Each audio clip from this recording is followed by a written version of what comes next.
Allez, c'est parti, bienvenue dans le premier épisode d'un objet réel, une solution pour le virtuel. Donc comme vous avez vu, je vous ai montré le mug sur lequel j'ai fait imprimer une de mes illustrations.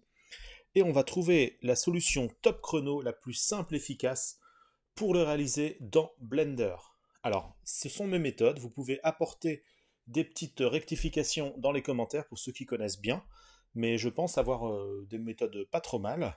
Et en tout cas, je suis ouvert à toute discussion ou à toute solution qui pourrait être meilleure que la mienne. Je vais vous donner mes méthodes dans mes connaissances actuelles, et puis c'est parti. Alors pour ce mug, et je vais essayer bien sûr d'aller au plus simple possible, histoire que vous puissiez comprendre peu à peu la manière dont fonctionne Blender et ne pas vous prendre la tête avec des erreurs et des problèmes que vous n'avez pas rencontrés normalement.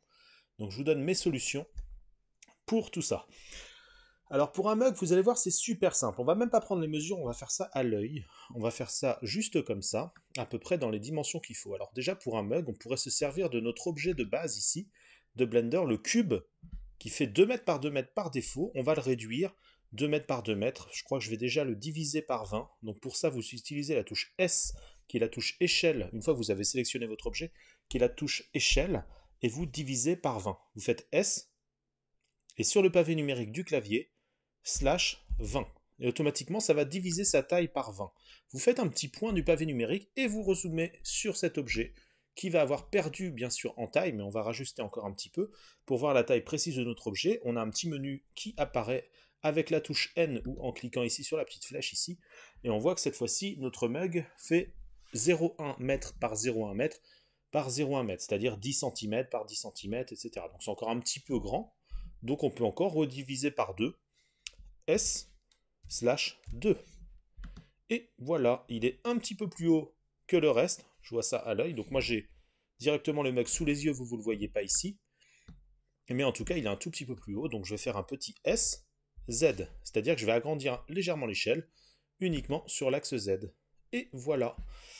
La base pour mon mug, c'est une très belle base et vous allez voir pourquoi très bientôt. Alors déjà, pour mieux voir un petit peu les polygones se dessiner, on peut accentuer et éclairer la visualisation ici des jonctions de polygones en cliquant sur la petite flèche ici et vous faites cavité.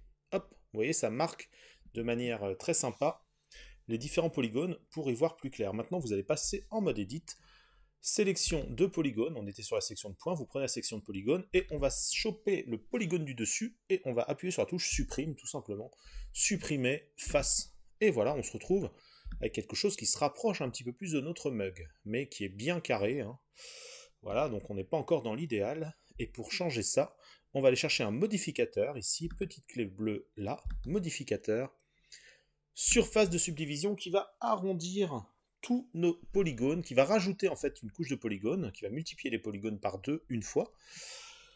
Et donc ça va, vous voyez, on a un modificateur ici qui est non destructif, c'est-à-dire que si je le désactive, vous voyez, j'ai toujours mon objet réel comme ça, c'est juste l'action de ce modificateur-là qui rend la forme que vous voyez à l'intérieur, ici, donc qui se rapproche encore plus de notre mug. Ok. Et pour justement, on a un angle, ici vous voyez, c'est pas arrondi comme ça, sinon notre meuble se renverserait, en fait il y aura le café qui se renverserait sur votre table immédiatement si vous le posez dans cet état, là, votre mug.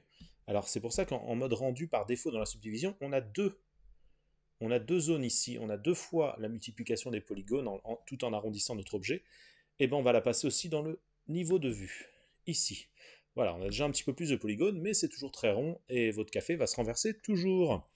Donc pour ça, on est en mode édition, on va aller chercher ici découper boucle, et là, vous voyez, si je place mon curseur ici, j'ai une prévisualisation d'une coupe de polygones en boucle qui va se placer en fait quand on va cliquer. Mais tant que je ne clique pas, c'est en jaune, c'est une prévisualisation de ma future action. Et donc c'est selon aussi le polygone ou le segment plutôt que vous choisissez. Si par exemple je mets sur ce segment ici, vous voyez que ça va couper dans ce sens-là. Nous on aimerait bien une coupe plutôt à l'horizontale ici. Et si je clique et relâche directement mon clic, je vais avoir une coupe parfaitement centrée sur ma boucle ici de segment. Et si je laisse le clic enfoncé, je peux baisser plus ou moins. Voilà, et rapprocher. je me rapproche du bas ici, histoire de créer un arrondi très faible comme j'ai sur mon mug original. Voilà, je relâche, et là on est pas mal du tout, regardez, on a déjà une bonne forme de mug. Voilà, je vais regarder aussi un petit peu le dessous de mon mug. Voilà, je vois qu'il y a une petite partie ici, un petit renfoncement.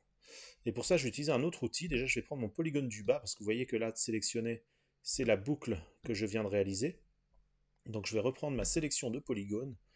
Je vais faire une petite rotation avec le gizmo ici, parce que là, j'utilise même pas de souris. Vous voyez, ça peut être très simple. J'utilise juste un ordinateur portable sans souris. J'utilise le pavé numérique. Et malgré tout, j'arrive à m'en sortir. Je vais prendre mon curseur ici et sélectionner le polygone en bas. Ici, très bien. À partir de là, je vais aller chercher ici, incruster les faces en interne ici. Alors là, je vois bien que la traduction française de Blender a un petit peu évolué dernièrement, car ce n'était pas écrit comme ça. Là, on est sur la version 3.6 de Blender. Et d'ailleurs, par rapport à ça, si vous ne savez pas comment passer Blender en français, si vous découvrez Blender, vous faites édition, préférences, interface, et là, vous pouvez choisir la langue. C'est très simple, et vous refermez la fenêtre. Ok ? Voilà, vous pouvez aussi réaliser tout ce que je fais dans la version anglaise de Blender, ce qui vous permettra d'être plus à l'aise pour suivre des tutos anglais ou beaucoup d'autres tutos où on reste en langue anglaise. Mais là, j'ai décidé d'être sur une version Blender français, histoire de ne pas perdre les anglophobes, on va dire. Voilà, que ce soit accessible. Vu qu'on fait des tutos en français, on met les choses un petit peu en français, même si parfois c'est conseillé quand même de rester sur Blender en anglais. Je le conçois bien. Alors, incruster les faces ici, voilà, je clique dessus, j'ai bien mon polygone du bas ici, et là, j'ai un cercle ici. Je vais me mettre sur le bord du cercle au maximum, parce que si je me mets au milieu, je pourrais à peine bouger. Voilà, si je veux avoir un petit peu d'amplitude dans mon mouvement, déjà je pourrais zoomer un petit peu comme ça. Je vais placer ici, et là je crée un polygone interne, et je me rends compte un petit peu de ce que ça fait d'ailleurs. Vous voyez, j'ai peu d'amplitude, alors je peux relâcher ici, et après vous éloignez votre curseur avec la touche S du clavier, vous pouvez aussi remodifier comme ça. Alors je vais donner une amplitude comme ça, alors on voit bien toujours en transparence nos polygones, alors c'est qu'une prévisualisation tant que je n'ai pas cliqué, on voit bien nos polygones en transparence, nos polygones réellement créés, et l'effet du modificateur, hein, on voit le détail du modificateur sur votre droite, l'effet du modificateur en plein, comme ça. Donc moi je vais me mettre à peu près ici, voilà, comme ça. Je regarde ce que ça donne surtout sur le modificateur. Voilà, ici. C'est pas mal. Est-ce que je recrée une petite, extrusion, peut-être? Je vais faire touche E du clavier. Et pour l'extrusion, je la ramène vers le haut, ici, comme ça. Alors par contre, les extrusions se chevauchent ici, c'est pas idéal. Alors je vais reprendre ma sélection ici de segments, mon outil de sélection, et je vais cliquer sur mon segment ici, mais avec Alt-clic, je vais cliquer sur toute la boucle, et avec S, je vais l'éloigner un petit peu comme ça. Et là, je me retrouve à peu près avec ce que j'ai au niveau de mon mug réel. Voilà, si j'augmente même le niveau ici de vue, voilà, tac. Bon, on va pas chercher plus longtemps, parce que l'idée, c'est que ce soit très rapide à faire, ce qu'on fait. Et donc, là, c'est pas mal du tout. Ok. Donc là, on a le dessous du mug, on a ça ici, on va pas aller plus loin dans le détail là-dessus. Maintenant, il va falloir créer l'épaisseur de notre mug, mais peut-être qu'avant ça... Non, on va créer l'épaisseur maintenant. Parce que la anse, on va la faire après, pour que ça ne prenne pas en compte l'épaisseur, justement. Donc pour ça, on garde notre subdivision ici, et on va chercher un autre modificateur qui va aller à la suite du premier, donc il va prendre en compte le premier pour ce faire. Et là, je vais aller chercher le modificateur solidifier. Mais vous voyez, solidifier a l'action de nous créer tout de suite une épaisseur à notre objet. Alors avant toute chose, ce que j'aurais dû faire avant, donc je vais retirer solidifier ici, hop. Je repasse en mode objet ici, et on va appliquer nos échelles, parce que là, la modification de taille de notre objet a réduit nos échelles ici. Moi, j'aimerais que mon objet, dans une échelle sur x, y, z de 1 partout, ait réellement mes nouvelles dimensions. Donc pour ça, vous faites un CTRL plus A, et vous faites échelle. Hop, et ça y est, on a bien gardé nos nouvelles dimensions avec une échelle de 1 plus 1 plus 1. Alors j'ai créé un petit add-on là-dessus que vous pouvez récupérer normalement gratuitement dans une ancienne vidéo, parce que de toute façon je reprends juste les vidéos, donc Toutes mes vidéos sont un petit peu anciennes. Vous allez trouver un add-on facilement sur ma chaîne, un petit add-on qui va vous permettre d'appliquer les échelles automatiquement après une modification. Donc allez chercher ça sur ma chaîne, vous découvrirez aussi beaucoup d'autres vidéos bien sympathiques. Donc je vous invite à faire ça. Ça y est, donc là on a les bonnes échelles. Pourquoi je fais ça? Parce que c'est pareil, hein, sur notre... vu que nos échelles étaient réduites, écrasées ou étirées, et ben, quand on ajoute un modificateur, et ben, ça va prendre en considération cet écrasement et donc on ne va pas avoir les bonnes valeurs. Donc là, remettez bien vos échelles à 1 sur 1 sur 1 et ce sera parfait. Donc maintenant, on passe sur solidifier et on voit que l'épaisseur n'est plus du tout la même parce que ça prend en compte nos échelles de 1 sur 1 sur 1. Alors là, c'est facile, vous pouvez replier la subdivision pour ne pas que ça vous gêne. Et sur le solidifier, là, en fait, on y va à l'œil comme ça. On a une épaisseur, on n'est même pas obligé de s'occuper vraiment de la valeur ici. Donc l'épaisseur qui est de 1 cm, hein. De toute façon, si on voit 0,101 m, et bien cette épaisseur-là, il suffit que je me dise simplement, bon bah, c'est épais comme ça. J'aimerais par exemple, je pourrais me dire que ce soit 2 fois moins épais, mais bon, c'est pas énorme, c'est beaucoup moins épais que ça. Donc on pourrait se dire 3 fois moins épais. Donc j'aimerais que ce soit 3 fois moins épais. Bah, vous prenez votre valeur ici, vous cliquez ici, vous mettez votre curseur là, et vous faites un /1 sur le pavé numérique. Ce qui fait que ça va diviser par 1, c'est pas terrible, non, plutôt /3, divisé par 3 votre échelle, et vous appuyez sur Entrée. Et là, on se rapproche de l'épaisseur que l'on recherche. Mais comme je vois, c'est encore trop épais, donc on répète l'opération, on ne s'occupe pas de la valeur, on fait juste un petit slash, cette fois-ci divisé par 2, tac, et là, je pense qu'on est sur la bonne épaisseur pour notre mug, on a divisé par 2, et c'est parfait. Voilà, voilà, voilà. Ouais, on est bien. En plus, ça va nous servir pour notre anse. C'est la bonne épaisseur ici pour notre anse. Ça va être pas mal du tout. Et à la suite de ça, encore une fois, on pourrait créer un biseau pour arrondir ici notre coupe. Parce que si je zoome ici, je vois bien que c'est vraiment carré ici. On va se couper les lèvres quand on va boire dans notre mug. En tout cas, ça va pas du tout être agréable. Donc à la suite de notre solidifieur, ici, je vais rajouter un autre modificateur qui sera un modificateur biseau. Et là, automatiquement, ça crée un biseau ici, à ce niveau-là. Mais le biseau est beaucoup trop important. Alors avant, ça nous aurait mis un triangle. Mais apparemment, ça a dû changer avec les dernières versions de Blender. Parce qu'on a déjà un biseau qui est efficace là. Mais si je déplace ici ma valeur, ça ne change rien. Parce que la valeur est beaucoup trop importante. C'est un biseau, comme vous voyez, de 10 cm. Mais ça nous place par défaut un petit biseau léger ici. Donc ça a évolué dans les dernières versions de Blender. Parce que sinon, ça nous aurait fait tout simplement une zone ici pyramidale. Donc nous, on va diviser au moins par 10, mais ce ne sera pas suffisant, donc on va diviser par 20 la valeur, comme je vous ai dit. On va rediviser encore par 20. C'est pas encore assez, on va rediviser par 20. Et ça y est, on commence à obtenir quelque chose. On est peut-être allé trop loin, donc je vais multiplier par 2. Si je change la valeur comme ça, oh là là, on va mettre un biseau, on va dire de 1 mm. Donc vous n'êtes pas obligé de mettre la valeur en mètres, même si la valeur par défaut c'est le mètre, vous faites 1 mm, il va comprendre que c'est des millimètres, il va convertir automatiquement. Voilà, 1 mm, ou 2 mm, ou 0,5 mm plutôt, 0,5 mm. Est-ce qu'on est bien? Je redivise encore par 2. Ah.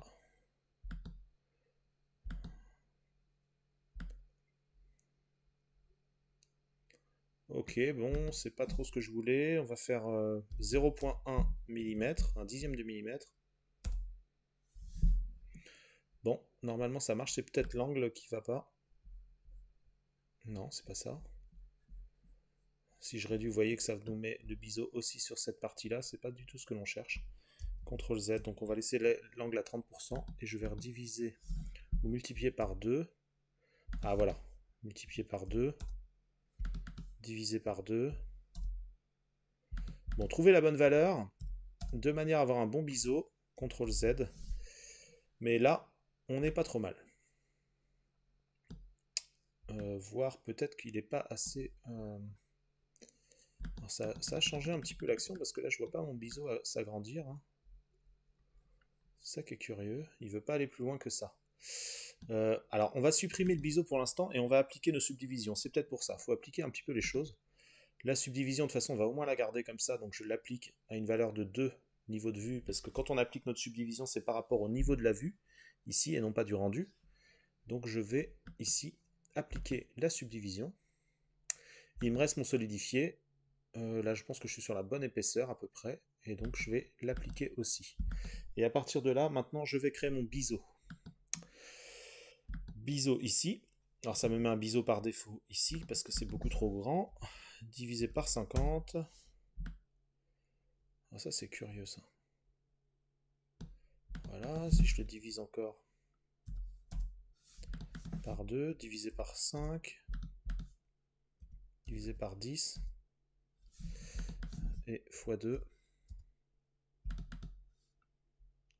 x2. Ah, ça y est, il commence à apparaître. On va le remultiplier par 2. Alors j'utilise le astérix, hein. Mais il ne veut pas aller plus loin que ça. Ça a dû changer un petit peu. Et là, il ne veut plus s'agrandir. Donc il y a une autre solution, c'est pas grave, on va aller voir une autre solution. Je supprime mon biseau ici. Parce que là, il ne fait pas exactement ce que je souhaite. Ah, peut-être que c'est mal accroché, ça. Tabulation. On va voir. Je chope un point.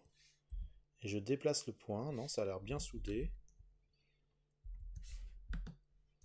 CTRL Z, hein, j'annule mes actions. Et ici, ça a l'air bien soudé aussi. Parce que sinon, il y a une autre solution, en fait. Vous prenez sélection de segment. Bien qu'avec la sélection de points, ça marche aussi, hein, mais bon, peu importe. Et vous sélectionnez ici, avec Alt-clic, tout le biseau, toute la partie qui est ici. Et vous faites un CTRL B, en éloignant un peu votre curseur, mais sans sortir de la fenêtre, pour avoir un peu d'amplitude. Et là, vous pouvez créer un biseau, manuellement. Ici, comme ça. Voilà. Et de l'autre côté aussi. Et d'ailleurs, ce que vous pouvez faire pour être pareil d'un côté comme de l'autre, vous sélectionnez les deux. Donc vous faites un CTRL-clic, un Alt-clic aussi ici. Vous faites, donc d'un côté, vous faites un Alt-clic pour sélectionner toute votre boucle. Et pour ne pas perdre l'ancienne boucle, vous faites Shift, vous gardez Shift enfoncé et vous refaites Alt-clic ici. Comme ça, vous avez les deux boucles de sélectionner. Et vous faites un CTRL B. Et là, vous pouvez faire un biseau. Comme vous le souhaitez. Et là, ça marche mieux qu'avec le modificateur. Voilà, moi je voulais une partie arrondie comme ça. Et donc c'est parfait, ça a bien fonctionné. Ok. Alors maintenant, à la suite de ça, on a bien notre biseau ici. Voilà. Notre partie là. Alors là, j'ai peut-être trop de boucles de polygones. On peut adoucir un petit peu tout ça. Je vais prendre... je regarde un petit peu ma tasse. Ok, en fait c'est un peu plus marqué sur le côté là. Donc ce que je vais faire, c'est que je vais supprimer des boucles de polygones. Donc je vais faire un Alt-clic. Je vais en prendre une sur deux, comme ça. Là, je vais peut-être conserver. Voilà. J'en prends plusieurs boucles comme ça. Hop. Alors pas celle-là. Celles qui se prennent bien sur tout l'ensemble. Je fais touche supprime et je ne fais pas supprimer arrête, mais je fais dissoudre les arêtes. Tac. Et voilà, c'est un petit peu simplifié ici, comme ça. Et pour marquer un petit peu plus, je fais un Alt ici. Je réduis un petit peu avec S, comme ça. Et je fais un GZ. Je relève comme ça. Et là, ça va marquer un peu plus ma forme ici. Ici, c'est un plat, donc il n'y a pas de souci. Et je retourne en mode objet. Voilà.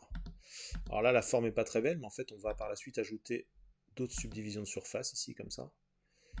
À 2. Et voilà, on a une forme ici. Et si la forme... Alors moi, elle est marquée comme ça. Mais si la forme est un petit peu trop serrée ici, et ben vous désactivez ici dans la vue la subdivision de surface et vous pouvez avec S ramener les choses un petit peu par là comme ça pour les adoucir un petit peu. S, voilà. Même celui-là vous pouvez le lever, GZ, comme ça. Et là vous voyez ça vous donne quelque chose d'un peu plus doux, comme ça. Vous pouvez faire aussi un ombrage lissé avec le clic droit de la souris, ombrage lissé. Et là, je pense qu'on est sur quelque chose de bien. Voilà. Pour la base du mug, comme ça. Alors, est-ce qu'il est un peu haut par rapport au mien? Peut-être un petit peu. Je vais le réduire un petit peu sur sa hauteur. SZ. Hop. Ici, c'est parfait.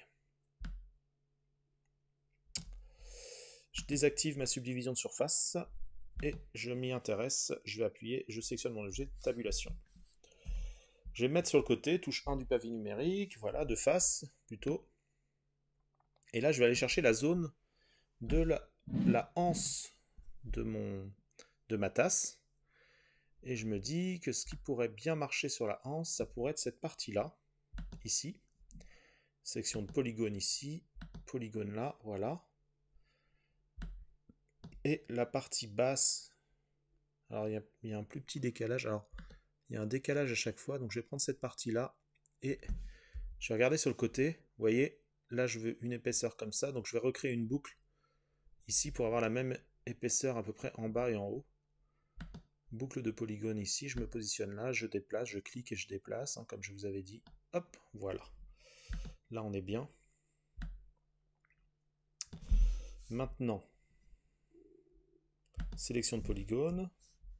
Je me mets en vue de dessus, touche 7 du pavé numérique, et puis je vais utiliser cette partie-là et cette partie-là. Donc Shift enfoncé pour ne pas perdre la précédente sélection, hein, sélection de polygone. Je me mets sur le côté, le bon côté. Enfin, je me mets de face, mais je vois le polygone sur le côté, et je fais une extrusion avec E, touche E, que je ressors un peu comme ça. Voilà. Et un petit SZ, histoire d'écarter un peu comme ça, parce que je vois que ça arrondit, que ça monte un petit peu en haut. Voilà. Et en fait, c'est un peu plus plat.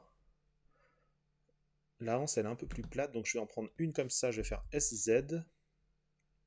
Voilà, ça commence large, mais après, ça se réduit ici, comme ça. SZ.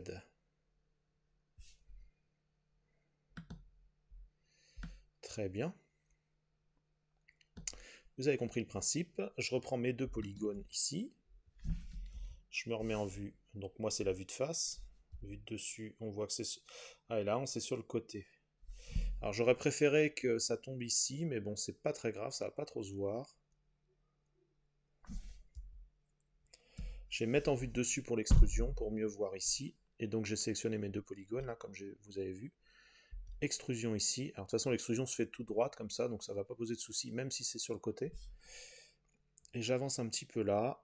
Très bien. Je me mets en vue ici. Je prends ce polygone-là ici, et je fais une rotation R, comme ça, dans ce sens-là. Je vais l'abaisser peut-être un petit peu. Je vais déplacer sur G. Voilà. Et celle-là aussi. Rotation. G. Je déplace un petit peu sur G. Je prends les deux polygones ici. Je vais supprimer, touche supprime, les faces. S'il veut bien. Je sélectionne la face, supprimer face. Ah, il ne supprime pas la face. Pourquoi il ne supprime pas la face? Alors là, c'est tordu en plus. CTRL Z, je reviens en arrière. Voilà, on va faire comme ça plutôt. Pourquoi c'est tordu? Bah oui, parce que j'ai fait une rotation alors j'étais pas droit. Ici, et bah ce que je vais faire, regardez. Je retourne en mode objet et je fais une rotation en vue de dessus, histoire de remettre mon objet bien droit ici, comme ça à peu près, quoi, quasiment. Voilà, comme ça quand je vais faire une rotation, ça va bien marcher. Même quand je vais être sur la partie ici. Je repasse en mode edit. Je reprends mes deux sélections ici, hop, et je fais une extrusion. Comme ça. Voilà, ma petite extrusion ici. Je prends juste le polygone du haut. Rotation ici comme ça. Je déplace un petit peu. Voilà. Et de l'autre côté aussi. Je sélectionne le polygone ici. Petite rotation comme ça. Ici. G. Et je mets un petit peu en haut comme ça. Je peux me servir de ce repère-là, de cette ligne ici. Ça vient toucher légèrement cette ligne-là. Et là, je peux prendre la boucle. Alt. Clic pour avoir une boucle ici. Shift. Alt. Clic. Comme ça. Et je fais un SZ pour agrandir vers le haut et arrondir un petit peu ma anse comme ça. Voilà, comme ça. Et à partir de là, comme je disais, je sélectionne un polygone ici, supprimer face. Alors ça c'est marrant, il ne veut pas me supprimer la face ici, c'est curieux. Hein. Touche supprime. Ah, dissoudre face j'ai mis, oh là là. supprimer face. J'ai trop l'habitude d'aller dans dissoudre. Supprimer face, voilà.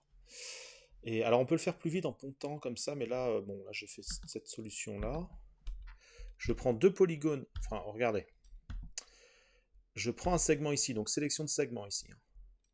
Shift pour ne pas perdre la précédente sélection, je prends l'autre segment et je fais un F. Voilà, à chaque fois je prends les 2 segments qui se font face, F, et je ferme petit à petit mon polygone, F, et le dernier ici, sans me tromper, F. Et voilà, j'ai fermé les choses. Je retourne en vue de face comme ça.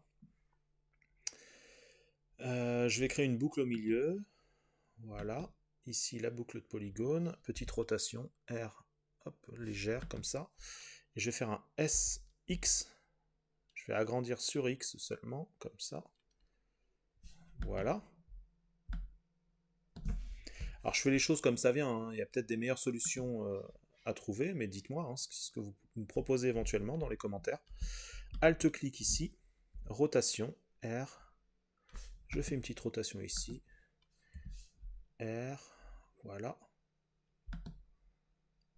Bon, ça c'est un peu plus arrondi. Alt-clic, je prends la boucle ici. G, X. Ok. Alt-clic ici. S. Voilà, j'ajuste un petit peu la anse. Alt-clic pour prendre la boucle, hein, surtout, faites attention. S, ici, comme ça. Je pense qu'on n'est pas trop mal. Voilà, voilà. On est pas mal. Je fais une petite rotation.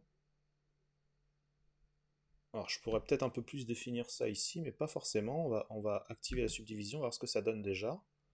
On va la mettre même à 3. Et si je désactive, enfin si je repasse en mode objet, je vois que j'ai ma anse comme ça, que je peux encore plus ajuster, parce que là, elle a une forme un peu bizarre en haut. Tac, je clique sur mon objet, tabulation pour passer en mode edit, et là, je peux resélectionner la boucle pour l'ajuster un petit peu avec G. Je vois ce que ça donne sur le modèle final en plus. C'est ce qui me permet d'ajuster précisément. Alt-clic ici.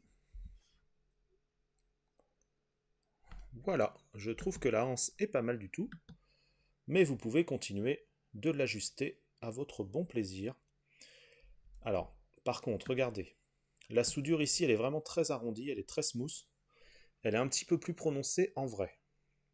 Il y a deux solutions, soit vous recréez une boucle ici pour la marquer un peu plus, ou soit, si vous ne voulez pas augmenter le nombre de polygones, vous faites un Alt-clic sur la boucle qui est déjà présente ici, vous remettez en vue comme ça sur le côté, et vous déplacez avec G de manière, vous voyez, à resserrer un petit peu ici. Vous ajustez, Alt-clic ici, G, voilà, et vous ajustez un peu comme vous souhaitez votre anse. Là c'est pareil, si vous trouvez ça trop épais, vous sélectionnez la boucle, Alt-clic, vous regardez bien l'axe, c'est l'axe Y, S, Y, et on retasse un peu les choses. La boucle ici, S, Y, voilà, ici aussi, Alt-clic, S, Y, et vous réajustez comme ça, c'est parfait. On a quelque chose d'intéressant. Voilà, voilà. Alors maintenant, la couleur de notre tasse et toute notre illustration, etc., etc. Pour terminer notre tasse. Alors, je regarde l'illustration.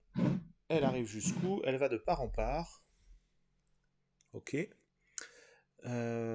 Ok. Donc déjà, la base de notre tasse, en fait, notre tasse de base, elle est noire. Donc je sélectionne ma tasse ici. Ok. Dans les polygones ici, je vais utiliser le premier matériel. Base, on va mettre base, noir. Et je vais aller chercher une couleur noire, tout simplement, qui va être un petit peu brillante, donc je réduis la rugosité. Alors là, je ne la vois pas, il faut que je fasse l'affichage des textures ou même l'affichage final au rendu. Comme ça. Je vais approcher un peu ma lumière. Oups, elle est partie où ma lumière? Elle est là. G, je la rapproche comme ça. Je sélectionne mes deux objets, je fais un point du pavé numérique, ça recentre ma vue sur ces deux objets-là. Hop, j'approche ma lumière ici. Je tourne un peu ma vue parce que je vois qu'elle est très éloignée ici, donc j'ai Y, déplacement Y. Je la rapproche ici comme ça.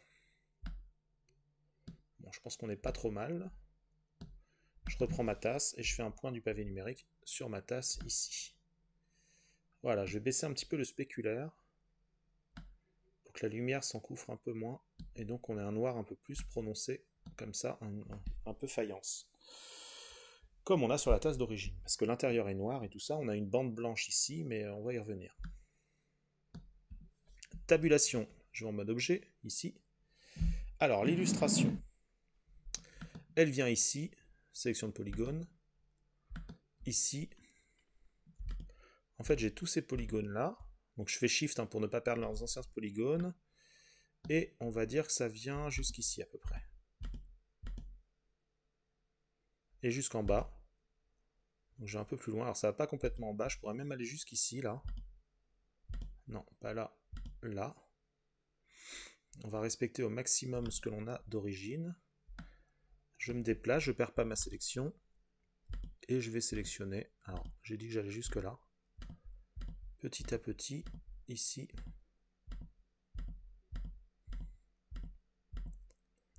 Voilà.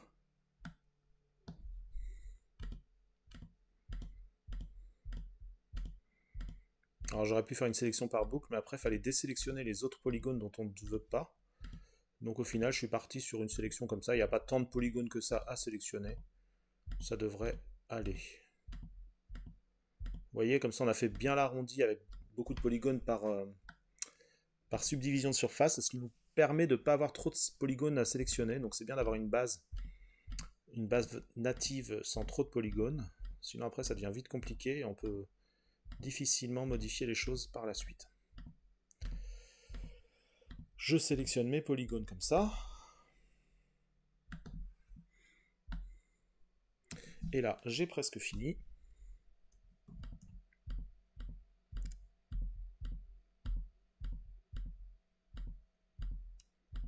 Voilà, c'est ici que va être affichée notre illustration. Très bien. Et d'ailleurs, cette sélection de polygones, on va l'enregistrer. On n'est pas obligé de l'enregistrer, on pourrait mettre simplement un polygone qu'on va modifier après, mais ça va montrer comment enregistrer un groupe de sommets. Donc vous vous mettez ici, données ici. Je ne me trompe pas, non c'est bien là. Groupe de sommets, vous faites le petit plus ici, groupe, vous faites illustration par exemple, illustration, et vous faites assigner. Et c'est là en fait que l'illustration, la zone d'illustration va être assignée par rapport aux polygones qui sont sélectionnés. Ok, vous suivez bien.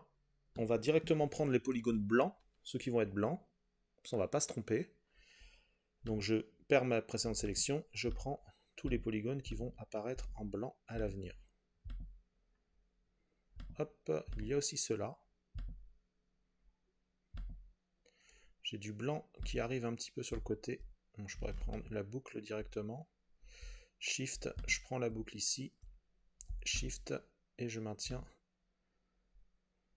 pour afficher le reste de l'illustration.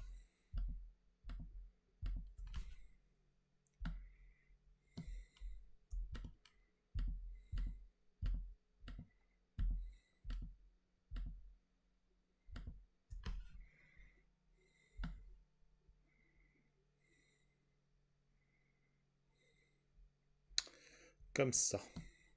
Donc ça, c'est toute la partie blanche. On n'a pas d'autre partie blanche sur la tasse, voire le dessous. Si, on a le dessous aussi. Ok, j'avais pas vu. Donc ici, on a le dessous. Donc ça continue ici.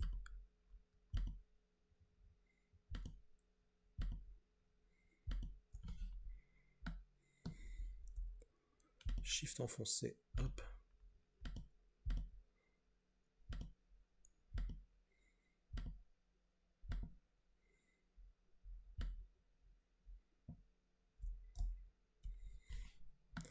Et sélection de boucle. Oups. CTRL Z si vous faites une mauvaise sélection. partout ici.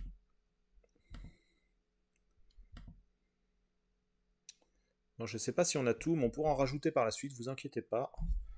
On a, si on pourrait rajouter cette boucle-là aussi. Hop. Alors ça la désélectionne la première fois et ça la resélectionne après. Voilà, comme ça. Je crois qu'on a tout, on pourrait reprendre aussi celle-là. Et puis celle-là. Et là je crois que c'est bon. Peut-être celle-là. Shift, je clique ici. Hop, voilà. Très bien. Et toute cette partie-là, de toute façon on pourra corriger s'il y a un oubli, hein. Je vais faire un nouveau petit plus ici. Je vais nommer blanc, tout simplement. Blanc. Hop. Et je vais mettre assigné. Maintenant, si je désélectionne, je prends l'illustration ici, je mets sélection, tac, ça prend l'illustration. Blanc ici, sélection, ça prend le blanc. Alors par contre, si je ne veux pas prendre l'illustration avant, je fais uniquement le blanc, et voilà. Ok. Maintenant, donc je sélectionne la partie blanche. On va commencer par le blanc, ce qui est le plus simple. Donc le parti blanc, vous voyez comment sélectionner ici. Vous sélectionnez blanc, vous désélectionnez tout en fait, et après vous mettez sélectionner. Et vous pouvez verrouiller aussi, ici, pour éviter de supprimer votre sélection par erreur. Maintenant, vous allez ici dans l'illustration, vous faites un petit plus, ça rajoute un canal de texture. Vous resélectionnez la base noire, vous allez voir pourquoi, ici, et cette base noire-là, vous allez la copier tout simplement. Vous n'avez pas gardé la base noire, mais vous faites une copie, grâce à cette petite icône de photocopie, tac, ça vous fait une autre texture qui s'appelle base noire 001. Vous modifiez le nom par blanche, base blanche par exemple. Hop. Et là, vous changez uniquement la couleur de base en blanc. Voilà. Et comme ça, ça va garder tous les effets de brillance qu'on avait déjà mis. On n'est pas obligé de tout refaire, on aura la même matière en fait que ce qu'on avait pour le noir. Et vous mettez assigner, vu qu'on a bien la sélection ici, donc ça va assigner la sélection, assigner. Et voilà. Comme ça, on a bien notre tasse avec tout ce qu'il faut ici. Par contre, j'ai du blanc dans le fond. Moi, j'aimerais que ce soit noir, mais de toute façon, le fond ne se verra pas. Mais vous pourrez très facilement sélectionner le fond et le rendre noir. Bon, on va le faire rapidement. Vous voyez, vous mettez comme ça, on va tout faire bien. Vous faites Alt-clic. Prenez bien la boucle dans ce sens-là plutôt. Voilà. Hop, hop, hop. Là, oups, là, faut pas garder Alt, enfoncer. CTRL Z, CTRL Z. Là, vous faites que Shift pour ne pas prendre la boucle quand vous êtes au milieu ici. Voilà. On sélectionne tous les polygones à l'intérieur ici. Hop, hop. Vous vous mettez bien sur base noire et vous faites assigner. Et ça devrait fonctionner. Pourquoi ça ne fonctionne pas? Ah, peut-être parce que... Non, ça devrait fonctionner. Bon, peu importe, on y reviendra peut-être. Restons sur la base, ça se voit pas à l'intérieur de toute façon. On a le blanc ici. Hop. Et notre partie illustration, est-ce qu'on a déjà assigné les polygones illustration? Oui. Je prends illustration, sélection. Et là, on va aller chercher notre image. Pour aller chercher notre image, une petite astuce que j'utilise depuis peu. Vous faites simplement, vous activez dans édition, préférences, add-on. Vous allez chercher image. Et vous activez ici, vous cochez import-export, importer image en tant que plan. Voilà. Et là, comme ça, vous allez pouvoir, dans fichier, une fois que c'est activé, importer image en tant que plan. Vous prenez votre image qui vous intéresse.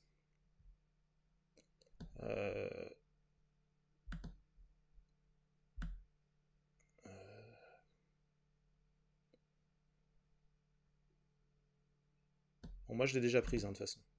Vous allez la chercher en passant par ce que je vous ai montré là à l'instant. Hop, moi, je l'avais déjà prise ici, il me semble. Oui. Et vous supprimez votre image. Tac, pas besoin de la garder.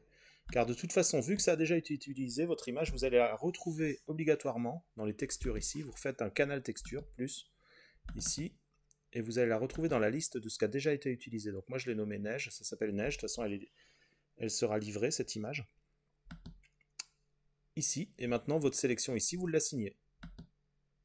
Voilà, alors c'est mal positionné, mais on va régler ça, vous inquiétez pas. C'est prévu. On retourne en mode objet. Et votre image, là, elle est positionnée comme ça. On va la repositionner correctement tout de suite. Alors, maintenant, pour repositionner justement cette image, vous allez dans Shading, ici. On va se remettre dans les mêmes conditions. Point du pavé numérique, vous sélectionnez votre objet. Ici, cube, qui sera le mug, en fait. Je vais renommer mug. Hop. Vous faites un point du pavé numérique. Et comme ça, on se retrouve sur notre mug. Ici, vous voyez une prévisualisation. Alors, c'est pas dans Shading, en fait, qu'il faut aller, c'est dans Édition UV, plutôt. Voilà. Point du pavé numérique. Vous recentrez sur votre objet. On va se remettre en mode objet. Et en mode d'affichage, parce que chaque interface a ses réglages spécifiques, donc il faut replacer ici. Voilà, comme ça. Et là, vous retournez votre caméra, histoire de bien positionner les choses comme ça. Maintenant, vous vous remettez en mode objet. Alors, les polygones que l'on va choisir, alors là on est en mode objet, on se remet plutôt en mode édition, pardon. Vous resélectionnez illustration, donc soit vous, si vous avez tout désélectionné comme ça, vous cliquez sur illustration ici, et vous faites sélectionner. Voilà, donc là on sélectionne la zone d'illustration. Et ici on va aller chercher notre image en question. L'image qui se trouve dans notre liste d'images déjà utilisées, donc là celle-là s'appelle neige. On va réduire la taille, hop, hop, hop, hop, voilà. Alors petit changement par rapport à la version Blender 3.6, on n'est pas obligé de travailler sur des textures carrées, ça marche très bien même sur des textures rectangulaires, alors ça va nous simplifier largement la vie. Donc ça c'est vraiment bien à partir de la version 3.6 de Blender, celle que j'utilise pour ce tuto. Je prends mes polygones ici qui sont là, et je fais une rotation. R. Voilà, alors là je ne vais pas être très précis, d'ailleurs ça va être dans l'autre sens, parce qu'on voit en temps réel ce que ça donne. Enfin, on va réajuster après. Vous faites CTRL enfoncé pour y aller par étapes, histoire de vous mettre bien droit ici. Et vous agrandissez votre sélection. Comme ça. Votre mug, il est là, voilà. On va peut-être réduire un peu la lumière. Alors, je suis en mode édition, je retourne en mode objet. On va mettre une lumière comme ça. On va se mettre ici. Ça va être plus facile de sélectionner les choses. Et là, regardez, c'est magnifique, on est déjà bien positionné. Mais vous pouvez ajuster en mode Edit. Vous sélectionnez avec A toute votre sélection ici. Les polygones d'illustration. Et là, vous pouvez déplacer, vous pouvez remodifier plus tard à l'avenir, etc. votre illustration. Et si je veux faire exactement comme sur mon image, moi, mon illustration, elle était positionnée de cette façon-là, ici. À peu près comme ça. Voilà, vous pouvez aussi réduire avec S, si vous voulez zoomer dans votre illustration, etc., etc. Mais cette nouveauté de ne pas être obligé d'utiliser des textures carrées comme avant, ça va vraiment être très pratique. Après, vous pouvez réajuster, parce que regardez, là je me dis que mon illustration, finalement, sur mon mug, elle descend plus bas que ça. Elle descend vraiment jusqu'en bas. Donc, sur ma sélection ici, je vais faire Shift pour ne pas perdre la précédente sélection, et je vais rajouter quelques polygones ici, d'ailleurs jusque là.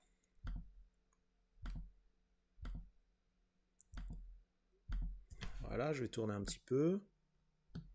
Je vais zoomer un petit peu aussi. Shift pour ne pas perdre ma précédente sélection, et je sélectionne ici comme ça. Hop. Comme ça. Je tourne un petit peu. Hop, et voilà. Je rajoute ça à ma sélection. Bon, j'ai encore un problème. Voilà, comme ça.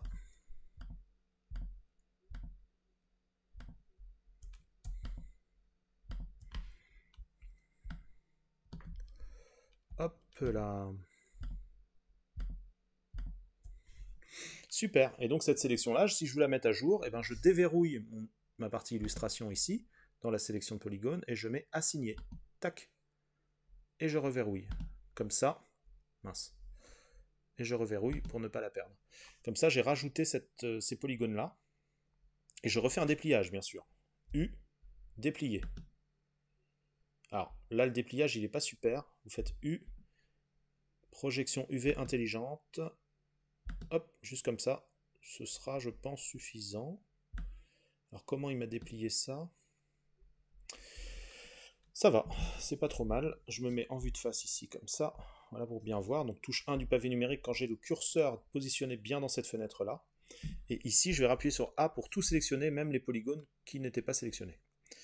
Et là, je vais réajuster les choses. Je vais faire une rotation à nouveau. R avec CTRL, enfoncé, histoire de me mettre bien à 360 degrés. S. Oula, je sais pas si c'est bien déplié en fait, parce que là, ça apparaît n'importe comment là. Alors on va réessayer un différent dépliage. U. Projection cylindrique. Peut-être non, c'est pas ça. U. Sphérique. Non. U. Cubique. Ah, c'est curieux, il ne projette pas comme je le souhaite.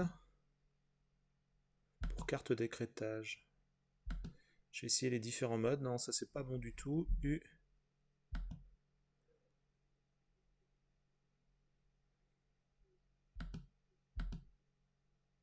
Voilà, ça c'est bon, je pense. Ah ah. Mince, mince, j'étais bien juste avant.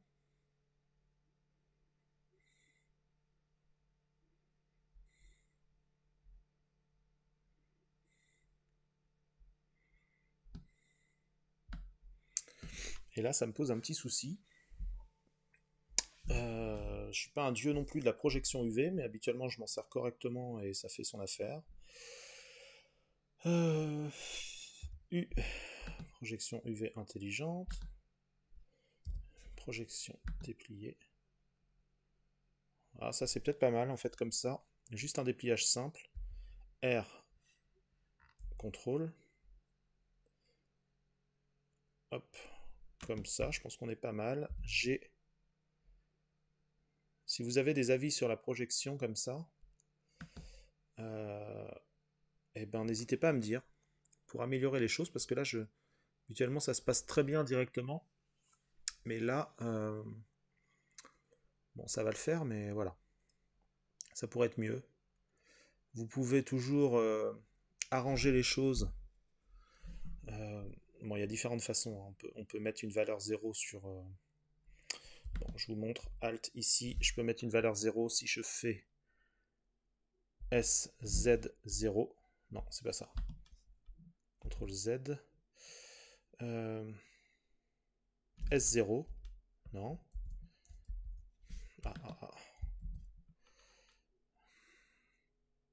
C'est G0. G0. Bon, c'est pas grave. Petite astuce de bricolage. Dites-moi hein, si vous avez des meilleures solutions que ça. Sphère comme ça. Je vais faire une modification, une édition proportionnelle. Hop.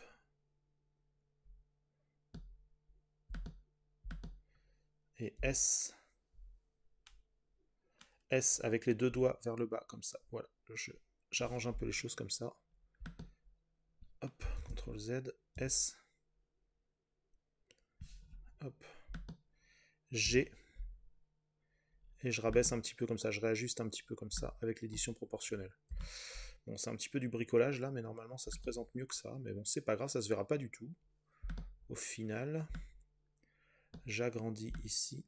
Hop. G. Je réduis un petit peu. Alors, si vous utilisez une souris, ce sera avec la roulette hein, pour réduire ou agrandir la sélection. Enfin, le rectangle, enfin le cercle. Hein. Vous voyez, quand vous appuyez sur G, vous avez un cercle d'influence. Et avec la roulette, vous pouvez réduire ou rétrécir la sélection comme ça. Et avec mon pavé numérique, c'est deux doigts vers le haut ou vers le bas. Mais bon, là ça va aller. Ça fera l'affaire, on verra pas la différence. Regardez, ça se projette très bien. Ici. Et donc vous placez votre illustration comme bon vous semble.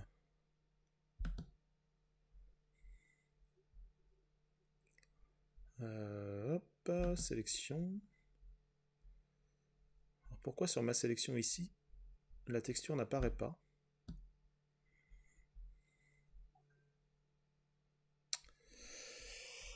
Alors je suis bien ici. Ah.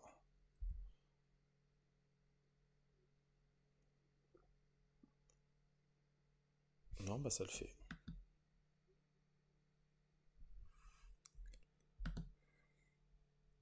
Ah, je sais pourquoi. Parce que là, ici, il faut que j'assigne. Assigner. Tac, voilà. Et comme ça, j'ai le bas qui arrive. En fait, j'avais bien réenregistré ma nouvelle sélection de l'illustration, mais pas le bas. Le bas, je ne l'avais pas réassigné dans la texture. Donc c'est logique que ça n'apparaissait pas. Et voilà, donc le problème est réglé. Et maintenant, on voit bien notre texture qui apparaît ici. On va retourner dans la vue classique, le layout ici par défaut.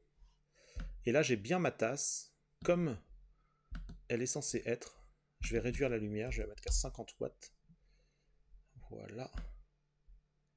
Bon, là, j'ai un petit défaut d'affichage, mais normalement, voilà, c'est un petit bug ici, mais normalement, tout va bien. Hop.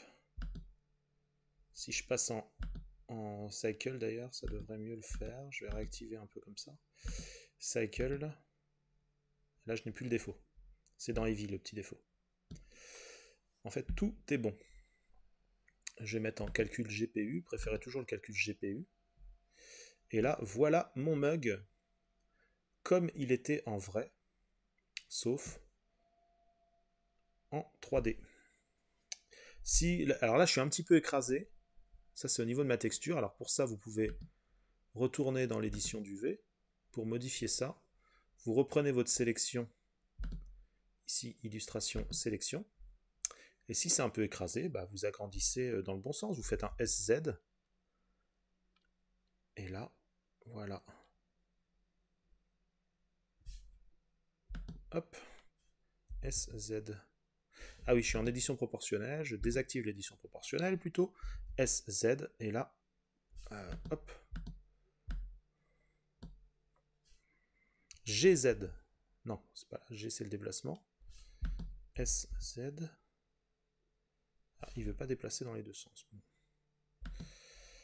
Pourquoi?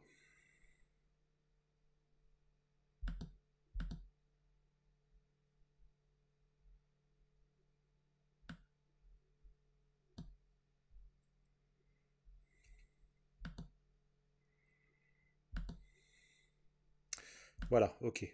Là, j'agrandis dans un sens, avec l'outil échelle, ou dans un autre. Là, il doit être un petit peu plus grand, donc c'est plutôt comme ça. Parce que sur mon dessin, il est moins écrasé. Et voilà, ça fonctionne bien. Je retourne, alors j'ai toujours ici, je retourne dans Layout, ici, et là, j'ai bien mon mug, avec les textures correctes, le noir à l'intérieur, le blanc sur le côté, et l'illustration correctement positionnée. Si vous avez des petits soucis, n'hésitez pas à poser des questions. Et moi, je vous retrouve prochainement pour une prochaine vidéo. Vous pouvez désactiver aussi les indices d'affichage ici, comme ça, pour voir vraiment votre mug dans les meilleures conditions. Et je vous dis à bientôt. Ciao!